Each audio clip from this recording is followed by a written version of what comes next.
Está no ar o podcast que vai tocar as suas ideias.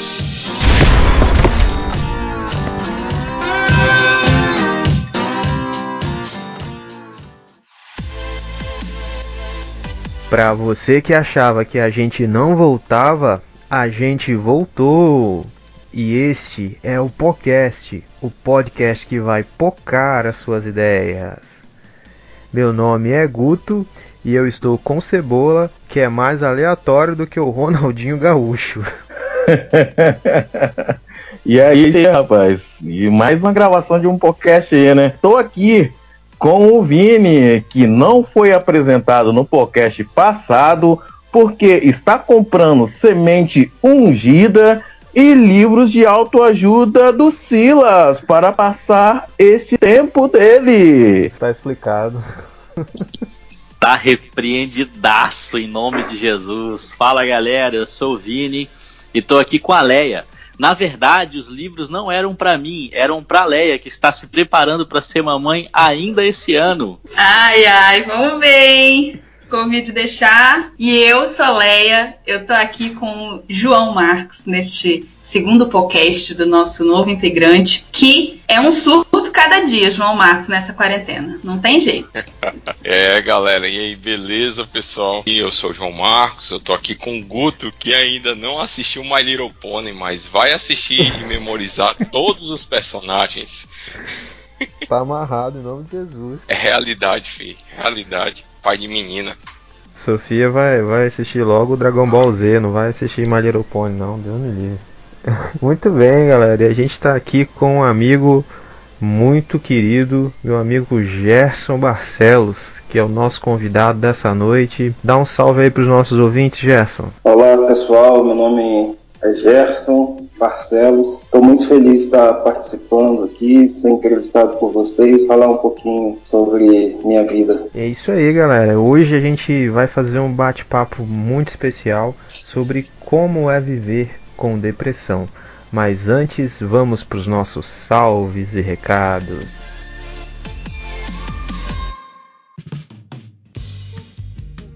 Bora, galera, para os nossos salves e recados deste nosso novo episódio. Hoje a gente quer mandar um salve para você que ouve o nosso podcast e compartilha com os seus amigos. E a gente vai te dar uma ideia agora. Se você divulgar o próximo episódio, marcar o nosso Instagram do podcast no seu Stories, a gente vai te dar um salve exclusivo aqui no nosso próximo episódio. A gente vai falar seu nome e a cidade de onde você está falando, vai mandar esse salve exclusivamente para você, beleza? Então compartilha aí o próximo episódio, na verdade esse episódio que vai entrar agora, marca a gente nos seus stories e não perde essa oportunidade de ganhar um recadinho aqui exclusivo e depois compartilhar com seus amigos também, para todo mundo ganhar esse recado e esse salve exclusivo.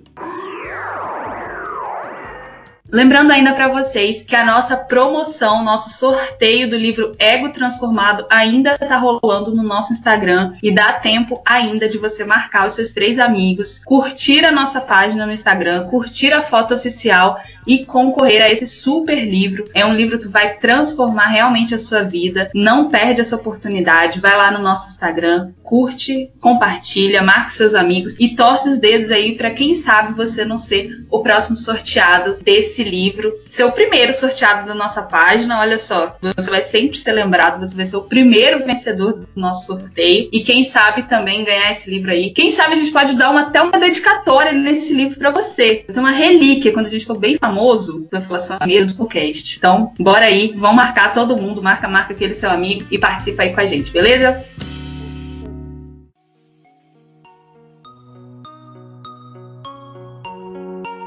Muito bem, meu povo. Vamos para o nosso tradicional panorama com a palavra nosso querido Vinícius Maia. Então, galera, falar de depressão no nosso tempo nem sempre é uma tarefa muito fácil. A depressão, segundo a Organização Mundial de Saúde, afeta pessoas de todas as idades e de todos os estilos de vida. Causa angústia e interfere na capacidade da pessoa fazer até mesmo as tarefas mais simples do seu dia a dia. A mesma Organização Mundial de Saúde afirma que, no pior dos casos, a depressão pode levar ao suicídio que é a segunda principal causa-morte entre jovens de 15 a 29 anos, só perde para o acidente de trânsito. Ainda assim, segundo a OMS, a depressão pode ser prevenida e tratada. Uma melhor compreensão sobre o que é a doença e como ela deve ser prevenida e tratada pode ajudar a reduzir o estigma associado à condição, além de levar mais pessoas a procurar ajuda. O número de pessoas que vivem com depressão, segundo a organização, está aumentando. Nós estamos aí com 18% da população mundial numa pesquisa feita entre 2005 e 2015 sofrendo com depressão. A estimativa é que atualmente há mais de 300 milhões de pessoas de todas as idades sofrendo com a doença em todo o mundo. O órgão alertou ainda que a depressão figura como a principal causa de incapacidade laboral no planeta, ou seja, a principal causa de afastamento do trabalho é a depressão. Já no Brasil, a organização afirma que 5,8% da população brasileira sofre com depressão, o que dá mais ou menos 11 milhões de pessoas. O índice é o maior na América Latina e o segundo maior nas Américas, perdendo apenas para os Estados Unidos, que tem cerca de 17,4 milhões de casos confirmados. Existem 3 tipos de depressão. A depressão leve é aquela que todo ser humano vai passar ou já passou na vida. Por exemplo, quando você fica triste por alguma coisa, essa tristeza é considerada depressão leve. Qualquer tristeza. Existe a depressão mediana ou moderada, que possivelmente também todo ser humano vai passar na vida. Por exemplo, é quando você perde um ente querido, quando aquela criança perde um cachorrinho, um animalzinho de estimação. E existe a depressão profunda, e é essa depressão que causa tudo isso que a gente está falando aqui. Sabe-se que a depressão interfere diretamente na vida das pessoas e também nas relações interpessoais, sobretudo nas relações familiares. Há também um senso comum muito errado de que a depressão é frescura. Certamente você já deve ter ouvido aí alguém reproduzindo frases como depressão é falta de trabalho, depressão é falta de capinar o quintal, ou até mesmo alguém falando que depressão é falta de Deus, misericórdia. E pensando nessas questões, o nosso ponto de partida é exatamente este tema: como é viver com depressão. Muito bem, gente, nós estamos aqui hoje para conversar sobre esse tema que é tabu em muitos lugares, até mesmo em muitas igrejas, isso é considerado como tabu, como o Vini bem falou ali. E nós estamos recebendo o Gerson hoje porque ele é uma pessoa que convive com a depressão. E a gente vai bater um papo aqui essa noite, a gente está gravando de noite, mas se você estiver ouvindo de dia também, no seu dia. E a gente vai trocar uma ideia aqui, ele vai compartilhar com a gente como que é a experiência dele com essa doença. Gerson, como você descobriu que você tinha a depressão? Eu acho que tem uma etapa, né, até você descobrir a depressão. Você começa a sentir uma angústia, seus pensamentos começam a desvairar, você não começa a parar de dormir. Então, até você descobrir, tipo, eu tô com depressão, sem dizer que é um tabu muito grande quando se fala ainda depressão dentro da igreja, de um cristão. Mas ainda na época de seminário, né, aquela coisa toda, final de período, juntou muita coisa. Mas vamos lá, como é que eu descobri? Eu tive um acidente de trânsito em 2013. Nesse acidente de trânsito foi o gatilho para que a depressão surgisse. Nesse acidente de trânsito eu bati muito forte na traseira de um carro e fui lá, perguntei à menina se estava tudo bem. Era a menina que estava dirigindo, perguntei a ela se ela estava tudo bem, se ela tinha se machucado. Ela, não, tudo bem e tal. Falei, olha, anota minha placa, meu telefone, faz o orçamento do seu carro que eu vou pagar. Eu bati atrás, estou errado, então faz o orçamento que eu vou pagar. Do acidente para frente eu comecei a ficar nervoso, alterado, ter síndrome do pânico. Eu me lembro uma vez que estava eu e minha esposa vindo do trabalho, a gente morava em Colinas de Laranjeiras e eu saí correndo para casa. Minha esposa veio andando assim, coitada, sem saber, e chegou lá, eu estava escondido embaixo da cama. atrás da cama, na verdade embaixo não, mas atrás da cama. E sem saber isso tudo, sem saber o que estava acontecendo comigo. E você ora, e você busca, e o que está acontecendo, não tem alguém que te fale o que você está passando. O Vinícius lembra bem, acho que o Gustavo também estava, de uma vez que eu saí de casa, fui pra praia, saí descalço. Foi o dia que você saiu só com cartão de passagem? Sim. Saí e fui. Cara, você sabe que você sair assim, tipo, dar um rolê aleatório, né? Só que, assim, eu falei, cara, eu vou viver na rua. Então, tipo assim, eu saí, fui lá na Jacaraí, andando lá na praia, fui no supermercado, tinha um dinheiro, comprei um chinelo. Aí fiquei olhando os caras jogar bola lá e fiquei pensando, cara, como é que é viver na rua? Aí assim, falei, sem ter noção do que estava acontecendo com você, né? Sem ter noção. Nossa, eu encontrava as pessoas olhando assim pra mim. Eu acredito que quem me conhecia, via eu naquele momento, cara, esse cara, sei lá, está meio perdido. Né? Tá meio perdido de si. Então, assim, totalmente.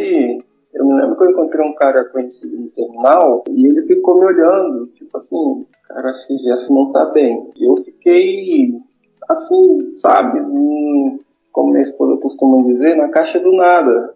Eu fiquei na caixa do nada, assim. Aí quando eu voltei, aí do nada, não sei que horas era, acho que eu tava sem celular, tava sem relógio, tava sem nada. Aí eu voltei pra casa, quando eu cheguei em casa, nossa, tava o pastor, tava o Vinícius, tava... Nossa, tinha tanta gente lá em casa, assim, que eu fiquei assim, caramba, o que tá acontecendo? Aí o pastor orou por mim e tal, perguntou se eu estava bem. Não tô bem, fui dar uma volta e cheguei em casa, a Luana chorando e isso tudo assim, eu tinha 6 meses menos de 6 meses de casado, né? Tinha pouco tempo. Então, assim, é um processo até descobrir, né? O pastor Fábio, ele veio dos Estados Unidos, o Brasil, justamente para terminar o tratamento dele de depressão. Ele perguntou se eu queria ver um psiquiatra. Aí, tipo assim, cara, você meio sem... Pô, eu psiquiatra, cara? Como assim, né? Você mesmo então, tinha preconceito, né? E até você aceitar que você está doente, até você descobrir, é um caminho que às vezes muitos não voltam, né? Até você descobrir o que está acontecendo, né? O cara está em cima de uma ponte, pulando. Então é algo... Hoje você vê notícia, toda doença, todo esse período, né? Hoje ainda eu trato hoje ainda, te deixa mais sensível às causas humanas, né? Você hoje eu vejo alguém na ponte, cara, poxa, eu fico imaginando, sabe, o que essa pessoa tá passando, que ela tá assim, que ela tá vivenciando para estar ali naquele estado, né? É muito difícil diagnosticar, é muito difícil você se aceitar, é muito difícil, porque quando você pensa que não, você já tá longe, né? Vamos dizer assim. Você piscou, você tá num carro a 100 por hora, você pisca por 30 segundos, quando você vê que você já teve uma curva, seu carro já foi embora. Então, uma das características do diagnóstico é realmente esse, né? A via de regra, as pessoas com depressão, elas até conseguem identificar, você até usou o termo gatilho, né? O gatilho disparador, elas até conseguem identificar algum momento, mas em condições normais, assim, as pessoas, elas, mesmo identificando esse gatilho e tendo essa ideia desse momento, elas não se percebem com depressão, elas vão se perceber com depressão muito lá na frente. Esse exemplo que você usa do carro a 100 é mais ou menos isso mesmo. Você está num carro a 100, você mexeu no rádio do carro, você já andou ali eu não sei quantos metros à frente, você não está no mesmo lugar mais. A depressão ela tem essa característica, né, que é marcante dela. Via de regra, as pessoas elas têm uma ideia de como foi, de quando foi, mas elas não conseguem precisar exatamente assim, foi dia tal, que isso aconteceu e tal, assim, eu me vi daquela situação, uma série de informações, né? E aí você falou bem assim, indicou que você mesmo já tinha alguns estereótipos em você mesmo, né? Talvez porque as pessoas à nossa volta têm o senso comum da depressão, do que é, as pessoas falam um bocado de bobagem, né? E talvez a gente acabe introjetando isso também para nós. Quando você identificou, assim, como é que foi para você trabalhar essa questão da aceitação? Porque o grande cerne da questão é exatamente isso, a aceitação, a pessoa reconhecer que ela precisa de ajuda, porque sem isso ela não vai procurar ajuda. Como é que foi para você chegar nesse caminho? Pois o pastor Fábio me levou a um psiquiatra, Dr. Ulisses. Eu fui diagnosticado com depressão maior. Cheguei a ficar encostado também por causa disso e tal. Andava muito estressado. Antes eu estava com um problema no pescoço. Isso, estresse, né, do trabalho. Isso foi assim, vários fatores foram agravando ainda mais a minha situação. Mas como é que foi saber, cara, você está com depressão? Primeiro momento, fiquei um pouco incrédulo e assim, não levei muito a sério, fiquei um pouco incrédulo, isso logo vai passar, isso logo vai, daqui a pouco eu tô bem, daqui a pouco... Só que esse daqui a pouco nunca chegava, esse daqui a pouco nunca chegou, né? Então, na verdade, chegou, mas assim, demorou um pouco, né? Depois que você descobrir, depois que eu me descobri depressivo, cara, você começa a questionar muitas coisas, principalmente quando você se trata de um cristão, né? Você começa a questionar muitas coisas. Eu me lembro, cara, não sei se você se lembra dessa história, que eu acho que fui eu compartilhei no Facebook a história de um cachorro chamado Depressão. Você lembra dessa história? O cachorro ele ia crescendo e tirava fazer as coisas simples eram difíceis. Você lembra desse vídeo, cara? Uhum. E aí eu me lembro que você chegou pra mim e falou assim, cara, eu me sinto igual a história daquele cachorro chamado Depressão, né? Foi quando eu comecei a atentar mesmo pra a luta que você estava vivendo. E depois que você descobriu que você tinha depressão, como é que a sua rotina no dia a dia mudou, cara? Mudou alguma coisa ou você continuou fazendo a mesma coisa? Não te atrapalhou? Rapaz, atrapalhou tudo, muda tudo.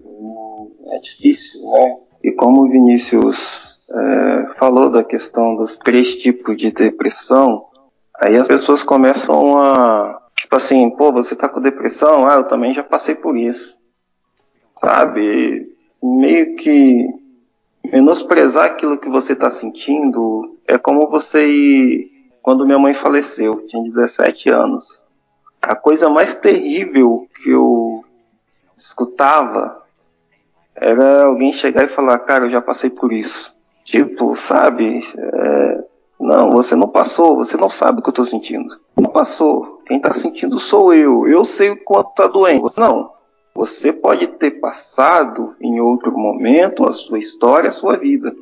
Mas você chegar num velório e falar, eu sei que você tá passando, tipo, cara, aquilo parece que minha dor só aumentava, né? Então, a depressão não foi diferente, né? Muita gente chegou, não, isso é espiritual, não, isso é financeiro, não, isso é... Hoje as perguntas já são diferentes, né? Hoje as pessoas querem saber o que aconteceu para você ter depressão, sabe?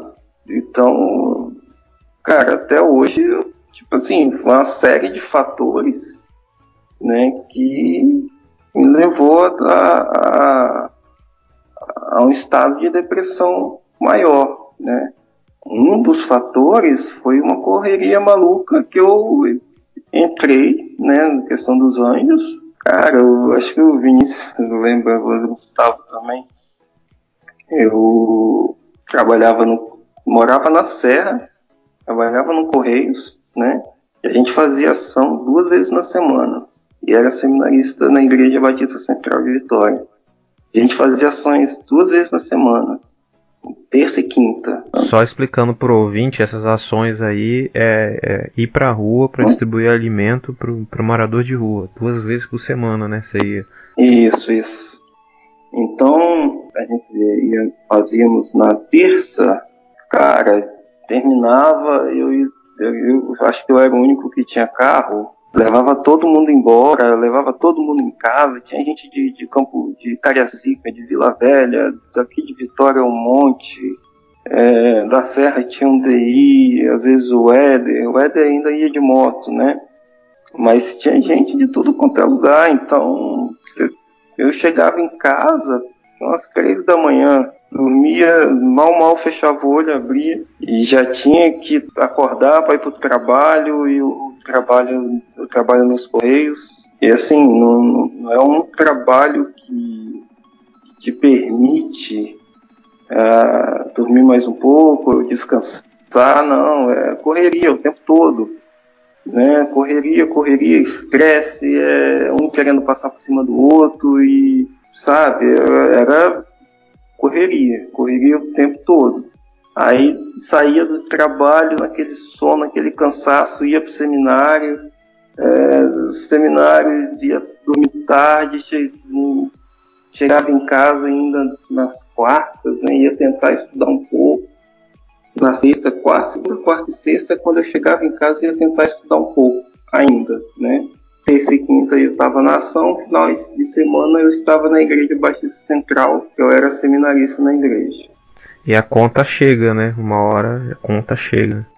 Gerson, você falou sobre as pessoas que chegam e falam: eu sei que você está passando, eu sinto que você está sentindo. E a forma como você trouxe foi uma forma que eu nunca havia pensado, né? Porque às vezes a gente chega para consolar, né, entre aspas, e aí você trouxe uma visão, né, de quem está sofrendo mesmo e que não, você não está na minha pele realmente, né? Não foi legal você ter ouvido isso.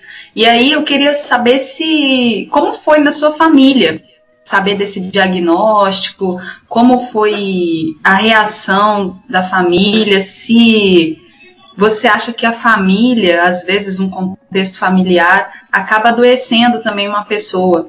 Sim, com certeza. Como eu disse, eu tinha pouco tempo de casado e tudo era muito novo.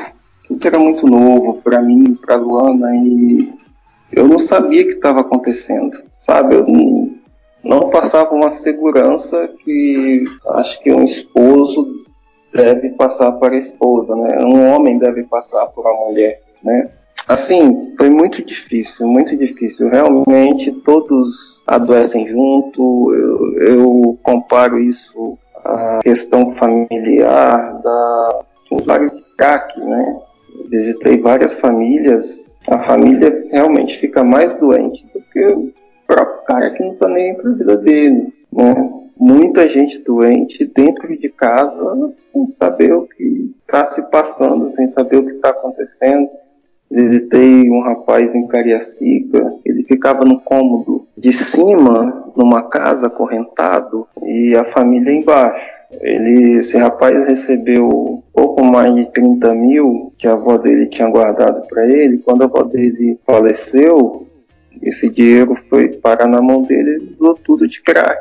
A família adoece. Não, assim, tem que se ter... E o que pesou bastante, Leia, foi a questão de eu ter pouco tempo de casado. Então, até o casamento em si, né, já é uma descarga emocional muito grande no início, né? É tudo muito novo, tudo muito legal, mas as contas vêm, os problemas vêm, as discussões vêm, né? Então a família adoece junto também. Assim, é muito difícil, é muito difícil. Minha esposa foi muito guerreira, muito sábia, muito crente, muito servo de Deus, e eu só tenho a agradecer. Você percebia que a sua família sofria, ou naquele momento a sua angústia, você não conseguia perceber isso, né? Por conta dessa angústia que era muito grande, enfim, você só conseguia perceber a sua angústia, ou você percebia a angústia da sua família também? Assim, eu percebia. Eu sabia que minha esposa estava sofrendo, sabia... A minha família, assim, em si, minhas irmãs, tal, sabia muito pouco, né? Mas sabia que estava acontecendo algo. Né? Minha família sabia que estava acontecendo algo, tal, que eu tinha sido diagnosticado. Só que também, só quem teve depressão sabe o que é. Só quem passou por isso sabe o que é. Só quem passou. É igual gravidez. Né? Só a mulher mesmo que teve filho que sabe como é que é. A dor do parto. A Leia vai saber em breve. Isso, né? Você estava falando que você estava novo de casamento. A Leia também está nova de casamento, porque ela casou no dia 23 de novembro de 2019, que foi o dia que o Gabigol fez aqueles 2 gols, né, no River Plate, né? E no final não ganhou. Quero dizer isso, que no final de todas as contas, no final de tudo, não ganhou. Ganhamos sim, ganhamos a Libertadores, né? Essa parte você edita, né, Gustavo? Pior que às vezes eu deixo. Só para dar uma descontraída no. Mas explorando um pouco o tema família e como que a família reage, como é que ficou o seu relacionamento, se em algum momento a sua esposa ela tentou te ajudar de alguma forma, né? Porque assim, o que acontece? O que acontece muito, principalmente nos relacionamentos conjugais, é que quando um tem depressão, o outro tenta ajudar, e às vezes a forma que ele tenta ajudar não é a melhor.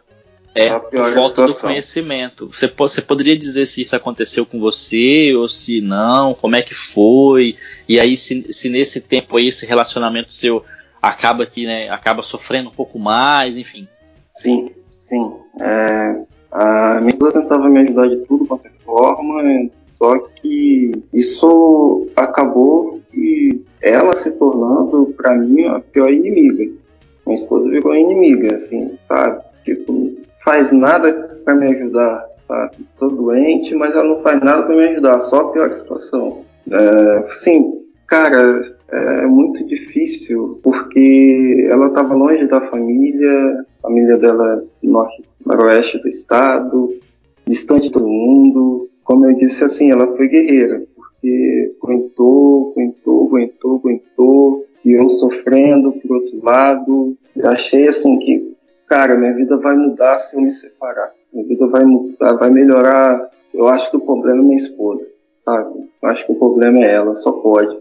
Teve um Natal, assim, que eu saí de casa, peguei as coisas, botei tudo dentro do carro, saí de casa e a família dela veio, buscou ela, levou ela embora. Assim, cara, minha esposa é uma pessoa muito crente, véio. Ela falou assim com Deus que não ia passar o ano novo sem o marido dela, né? Não ia passar o ano novo sem o marido dela.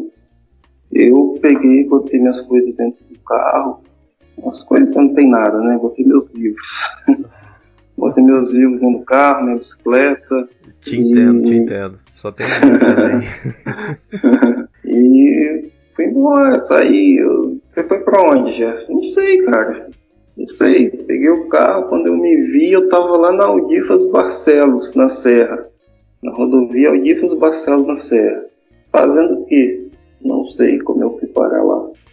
Telefone tocando. Você surtou, né, velho? Telefone tocando, pastor, psiquiatra. Nossa, tinha 500 ligações no telefone. Olhei assim, meu tio tava ligando. Aí eu, caraca, o que tá acontecendo? Eu buscando a resposta, né, de que tava acontecendo. Eu resolvi atender. Onde você tá? Eu falei, não sei, cara. Não sei. Meu filho, o que você tá fazendo? Meu tio é uma pessoa que eu respeito muito, né? Irmão do meu pai. E, filho, vai lá pra Campinho que eu tô indo pra lá. Não, filho, não quero ver ninguém não, tá? Não, mas vai lá pra Campinho, vai lá, volta lá pra sua casa e a gente vai conversar. voltei, fui lá pra casa da minha irmã. Aí, o que você tá fazendo aqui? Ela começou a chorar já começou a desesperar. Cara, foi uma situação assim muito constrangedora, porque sabe que você coloca um fardo muito grande, um fardo moral muito grande. A minha família, meus primos, minha tia, minhas primas, sabe, me via como exemplo, me via como um cara, sabe, centrado. Aí de repente esse mundo seu, esse mundinho seu desmorona, né? Assim, um grande choque, mas como eu disse no início, minha esposa é crente, então no ano novo a gente estava junto dentro da igreja. Fica aí o conselho pra você que tá ouvindo o podcast, que tá pensando em namorar gente que é de fora da igreja, né? Tá vendo aí, ó, o que um cônjuge crente faz, ó, segura o rojão aí do cara. Faz toda a diferença, cara. Faz, cara. Louvado seja Deus por ela.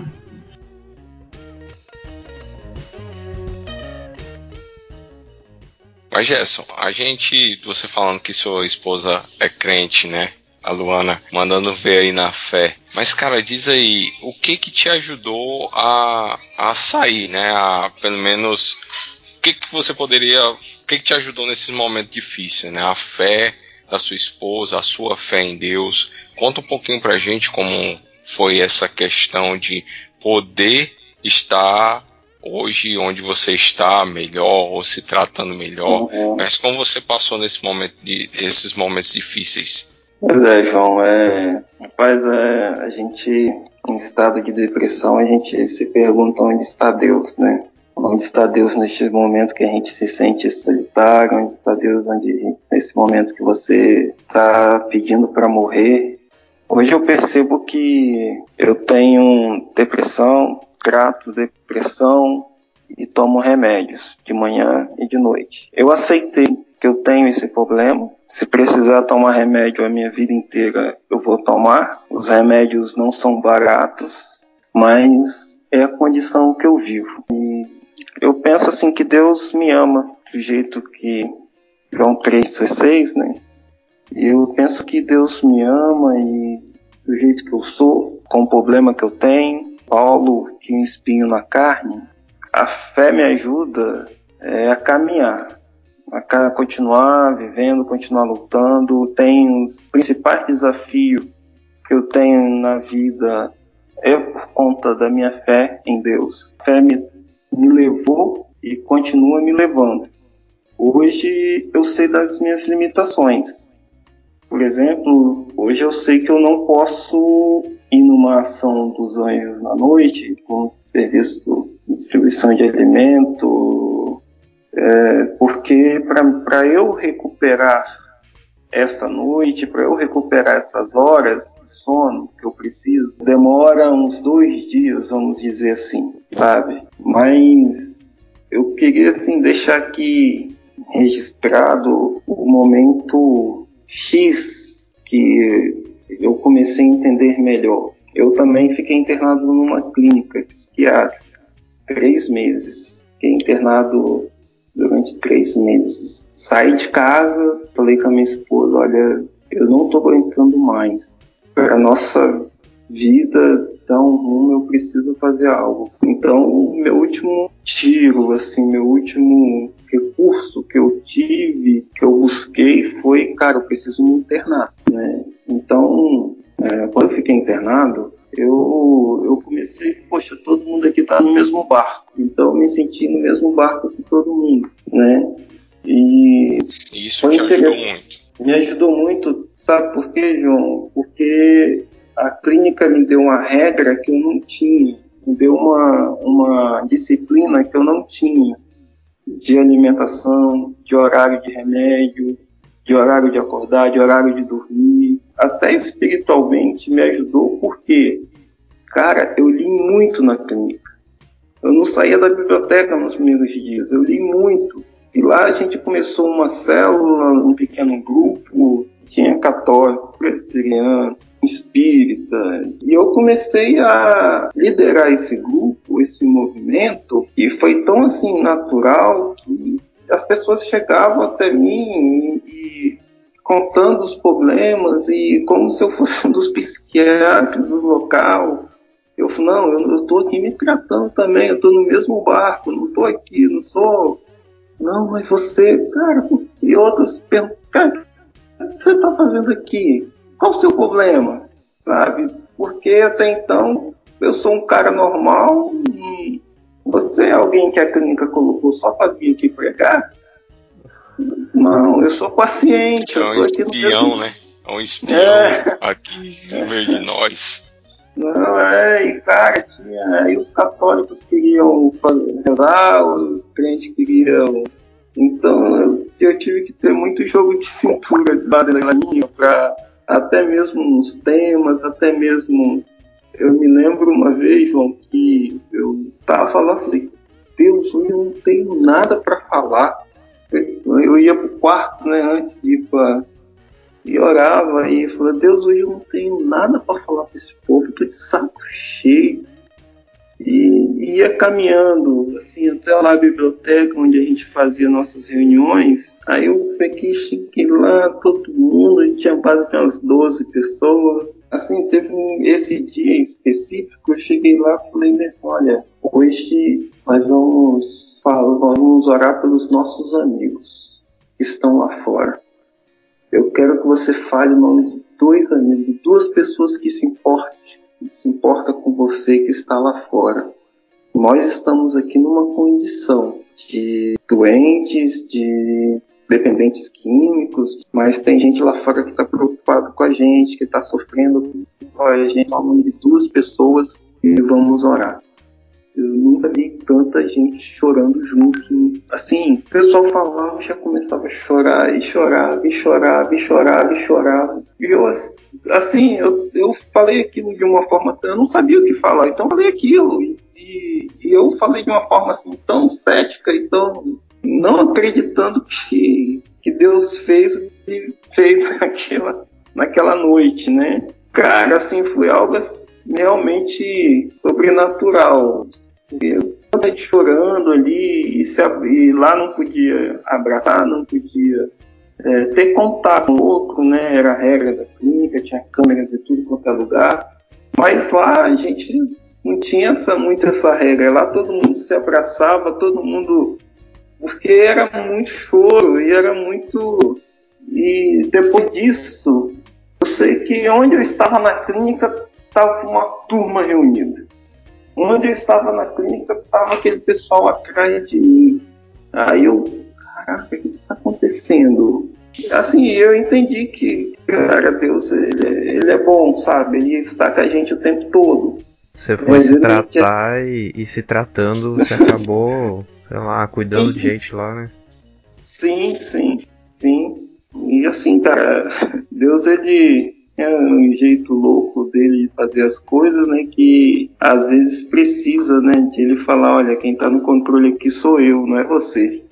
E ontem eu com meu filho no colo, fazendo ele dormir, com esse negócio de pandemia, né, e você fica lá com seu filho no colo ali e tal, falei, cara, eu tô trabalhando, eu tô na rua, se eu trouxer esse negócio pra aqui dentro de casa, tal, e comecei a chorar por causa do meu filho, e falei, Senhor, eu não tenho controle de nada. E o ser humano, né? O ser humano quer ter controle de tudo, cara. A gente quer ter controle de tudo, a gente faz as coisas para ter o controle. Então, quando a gente perde esse controle, a gente fica doido, a gente enlouquece. Mas, por isso que Abraão, o pai da fé, né? Vai pra terra que eu te mandar, o cara pega e vai, do nada. Sabe, o cara pega e vai. Eu sou muito fã do Vinícius, cara. E, sério mesmo. Ele vai ficar se achando depois aí, ó. Não, pode se achar, que eu sou mesmo. Ainda, né? Eu sou muito fã desse cara, bicho. Ele não sabe a admiração que eu tenho por ele. Mas daqui a pouco ele vai querer fazer live. Não, o cara tem moral. Não, assim, cara, porque Vinícius é um cara que mete as caras. Tipo, o cara caiu de moto ali, Vinícius mete a cara lá. Ah, O Vinícius é cara- doido. Eu não gosto de andar A com o mulher Vinícius. bateu, não, a cara. mulher bateu o carro, velho. A mulher bateu Ele o vai- carro. Ele vai ajudar Esse as cara pessoas. nunca tinha dirigido na vida, velho. Esse cara nunca tinha dirigido na vida. Não, deixa que eu tiro o carro. Saiu, pegou o carro, saiu. Sabe? Eu me lembro. Achei que você ia contar uma história aí que me envolve aí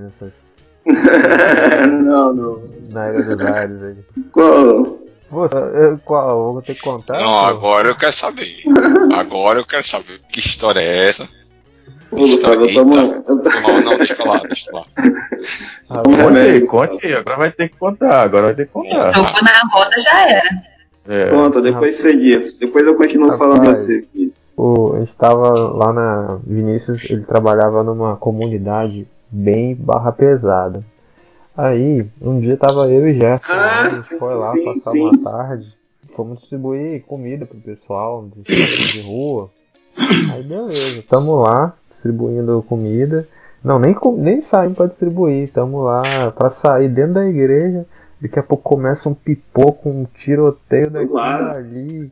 Lá da gente, lá, o cara chegou e matou o outro, né? Não, matou não, deu um tiro no cara lá. Aí Vinícius Matou. Matou o cara, velho. Vinícius sai correndo pro meio do tiroteio, igual ele acha que ele é o Rambo, velho. Não, pois é, cara. É por isso que eu sou fã desse cara.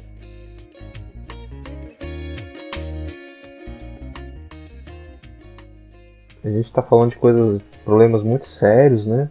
E assim, eu acredito que esse programa vai ajudar muita gente, né? Que você contando a sua experiência, como é que você se sentiu, eu acho que só de a gente tocar nesse assunto isso vai ajudar bastante gente. Então, talvez tem gente que está passando por isso que você passou e não sabe, como você não sabia. Qual conselho você daria para esse cara? Procura um profissional da área. Procura um profissional sério. Sim. Procura um profissional. Não sozinho. Não vai nessa não, porque é complicado.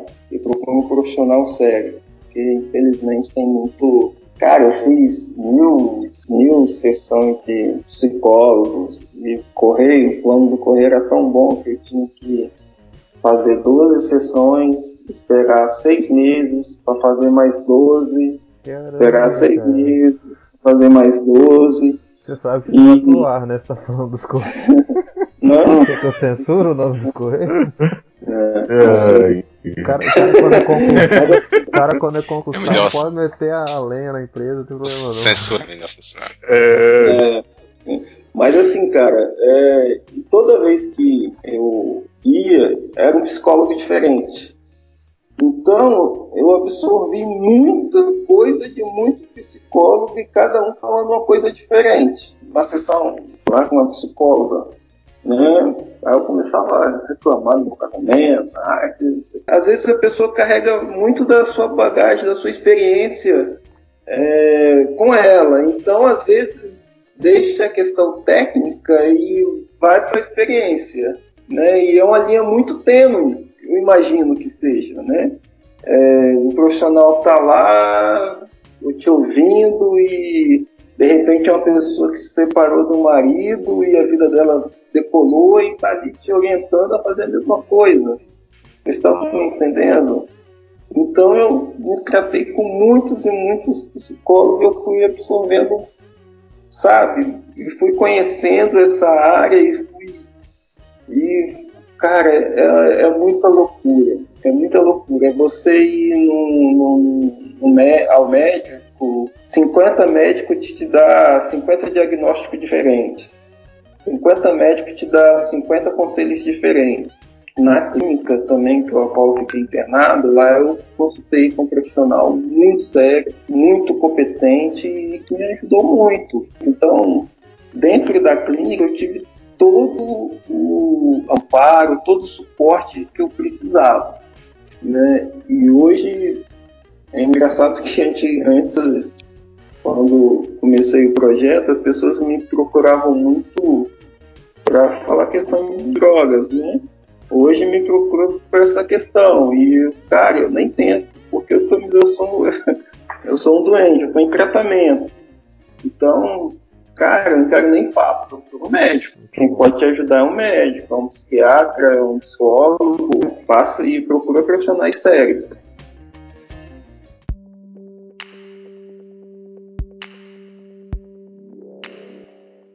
Hoje, né, eu me lembrei de algumas vezes que eu tive a oportunidade de aconselhar jovens com depressão. É interessante como a palavra de Deus é algo completo para a nossa vida, né? E quando eu estava me procurando conhecer mais um pouquinho sobre o tema, ouvir tudo, veio para mim alguns salmos. Eu queria compartilhar aqui nesse final alguns deles, não vou entrar em muitos. Mas Salmo 88 é um salmo muito interessante, porque começa assim: ó Senhor, Deus da minha salvação, clamo a ti de dia, eu venho a ti de noite. Agora ouve minha oração, escuta meu clamor, pois minha vida está cheia de problemas e a morte se aproxima. Fui considerado morto, alguém que já não tem forças. Deixaram-me entre os mortos, estendido como um cadáver. E ele vai detalhando mais um pouquinho, falando como ele estava se sentindo mal. Como ele está se sentindo perseguido, abandonado. Ele estava para baixo mesmo. E esse salmo ele me atraiu porque não é um salmo que tem uma conclusão dizendo assim: o Senhor veio e me tirou dessa situação. Mas é um salmo que mostra a confiança do salmista em que Deus iria atender o seu clamor. Que Senhor, eu clamo dia após dia, continuarei a suplicar. E o final não é esse. Ainda tem coisa pior que você pode ler aí. E mesmo ele se sentindo pesado, ele tinha a confiança de que Deus era a sua salvação e de que Deus ouviria o seu clamor. E o Salmo 43 também é bem pequeno, mas o verso 5 ele fala assim: por que você está tão abatida, ó minha alma? Por que está tão triste? E aí vem a resposta: espere em Deus, ainda voltarei a louvá-lo, meu Salvador e meu Deus. Então, para eles eu costumava até dizer, cara, com base nesse salmo eu posso dizer assim: você pode passar, Deus pode te dar o livramento, o milagre de você ser curado agora, com o medicamento dos médicos, com esse tratamento que vocês estão fazendo. Os meninos, eles estavam em tratamento. Ou você pode receber esse milagre, mas também você pode passar o resto da sua vida vivendo assim, com a depressão. Mas a forma como você vai viver vai depender muito também da sua fé em Deus, a sua resposta em que Deus é o Deus que te guarda, é o Deus que está contigo, onde quer que você vá. Então a fé nisso vai te ajudar. E Gerson falou aí, e eu entendi muito nisso, que a questão da fé, ela ajuda esse tratamento, ajuda a viver dessa forma. E é o que eu deixo aqui nessa minha fala, para quem está nos ouvindo, é isso. Não desista de buscar Deus, de ter fé em Deus. Mesmo que o negócio possa parecer muito pesado, Deus está com você. E Ele vai te ajudar nessa caminhada.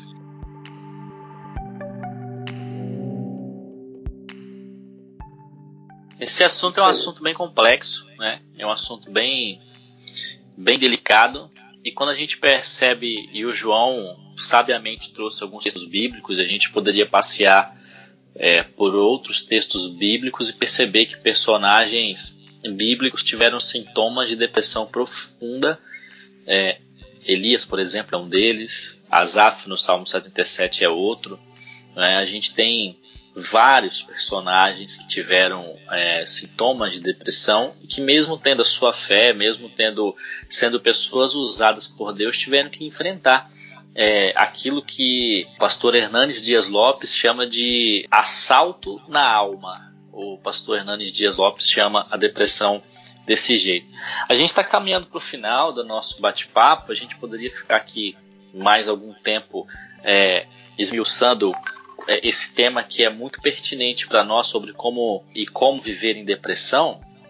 E a gente quer caminhar para o final dizendo a importância que e o Gerson falou muito bem, a importância que se tem de recorrer ao profissional, né? Recorrer à pessoa certa, recorrer ao terapeuta, de se fazer a terapia, de estar no psicólogo, de ir ao psiquiatra. São profissionais que são bênçãos.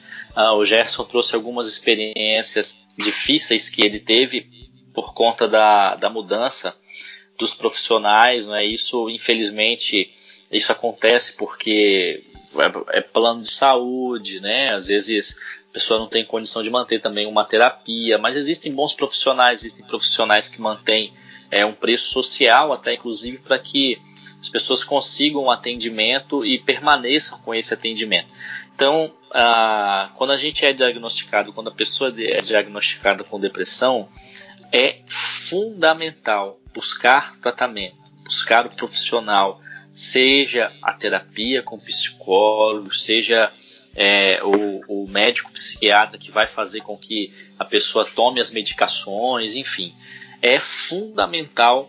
Ele mostrou pra gente assim, ele apontou que outras coisas, né, também ajudam, né? Por exemplo, a fé, o relacionamento com amigos, com família. Não sei se vocês perceberam, mas sempre quando ele falava sobre amigos, tinha história, você vê que até a forma dele falar muda, porque o relacionamento interpessoal, né, pessoas, ajuda muito a pessoa com depressão, né? E aí de repente você deve estar pensando também assim, a seguinte questão: como eu vou lidar com pessoas que têm depressão? Como lidar com elas, né? Porque a depressão ela é marcada por uma variação de humor muito grande. O primeiro passo para a gente lidar com pessoas com depressão é a compreensão, né? A gente precisa compreender as pessoas, ter empatia por elas. O que a psicologia chama de empatia, a Bíblia chama de misericórdia. A gente precisa ter misericórdia, não julgar as pessoas e compreender que elas também precisam de ajuda.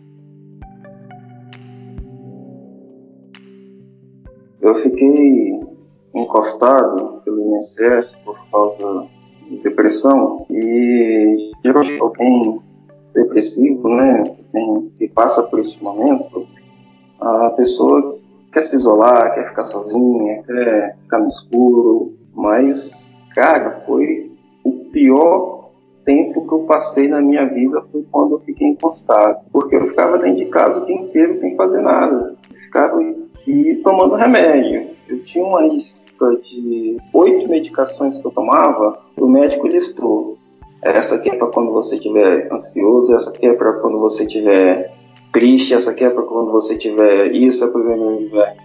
Cara, era muita informação, muita medicação, que eu comecei a tomar remédio toda hora que eu me sentia. Eu chegava lá, tomava um monte de remédio. E eu não tinha, assim, quem controlasse isso, quem me orientasse nisso, e caí numa que muitos caem. Vou parar com remédio, vou parar com... vou largar tudo, vou largar o tratamento. E, rapaz, eu sei que eu parei de tomar os remédios e na primeira semana, umas 2 semanas, mais ou menos, cara, eu me senti super bem. Falei, sabia que o remédio estava me fazendo mal. Só que a conta vem depois, né? E vem pesado. Tome queda, e tome pressão, né? E você volta com os remédios, e você para com os remédios, você volta com o remédio, você para com o remédio. Então, além de ter os amigos por perto, o que é muito bom, seguir corretamente a orientação médica, seguir corretamente as orientações que você receber lá do psiquiatra, do psicólogo, para que você tenha uma vida com qualidade.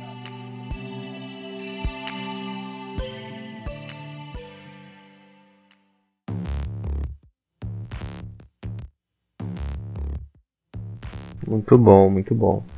Então, galera, esse bate-papo, né, de um assunto que é bem puxado, bem complicado das pessoas conversarem. E a gente queria deixar isso para você.